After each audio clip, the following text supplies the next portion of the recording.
চাঁপাইনবাবগঞ্জে divorce দেওয়ার হুমকি দেয়ায় নিজ স্বামীর গোপনাঙ্গ কেটে আলাদা করে দিয়েছে ক্ষুব্ধ স্ত্রী তাসলিমা। রোববার রাত ৩টার দিকে চাঁপাইনবাবগঞ্জ সদর উপজেলার শাহজাহানপুর ইউনিয়নের মোল্লাপাড়া গ্রামে এই ঘটনাটি ঘটে। এতে আহত হয়ে হাসপাতালে চিকিৎসাধীন রয়েছেন স্বামী রায়হান আলী। আহত রায়হান আলী সদর উপজেলার শাহজাহানপুর ইউনিয়নের মোল্লাপাড়া গ্রামের শরীফুল ইসলামের পুত্র।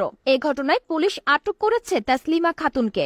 আটক তাসলিমা খাতুন সদর উপজেলার মিরের চড়া গ্রামের আকরাম আলীর কন্যা। পুলিশি সূত্রে জানা গেছে, রায়হান আলী তাসলিমা খাতুনকে সম্প্রতি প্রেম করে বিয়ে করে, কিন্তু বিয়ের পর থেকেই রায়হান তার স্ত্রীকে ছেড়ে দেওয়ার হুমকি দিয়ে আসছিলেন। এতে ক্ষুব্ধ হয়ে তাসলিমা খাতুন ঘুমন্ত অবস্থায় রাত ৩টার দিকে ধারালো অস্ত্র দিয়ে তার স্বামীর গোপনাঙ্গ সম্পূর্ণ কেটে দেয়। রায়হানের চিৎকারে ছুটে আসে প্রতিবেশীরা, পরে তাকে আটক করে গাছের সাথে বেঁধে রাখে। সকালে পুলিশের হাতে তাসলিমাকে সোপর্দ করা হয়েছে। অন্যদিকে গুরুতর আহত অবস্থায় রায়হান আলীকে উদ্ধার করে ২৫০ শয্যা বিশিষ্ট চাঁপাইনবাবগঞ্জ জেলা হাসপাতালে নিয়ে যাওয়া হয়। সেখানে কর্তব্যরত চিকিৎসকরা অবস্থা গুরুতর হওয়ায় তাকে রাজশাহী মেডিকেল কলেজ হাসপাতালে রেফার করে। বর্তমানে সেখানে চিকিৎসাধীন রয়েছে। চাঁপাইনবাবগঞ্জের অতিরিক্ত police super ANM Wasim Firoz মুঠোফোনে জানিয়েছেন, খবর পেয়ে ঘটনাস্থলে পুলিশ পাঠানো হয় এবং ওই নারীকে আটক করা হয়। এ ঘটনায় প্রয়োজনীয় আইনানুগ ব্যবস্থা গ্রহণ প্রক্রিয়াধীন রয়েছে।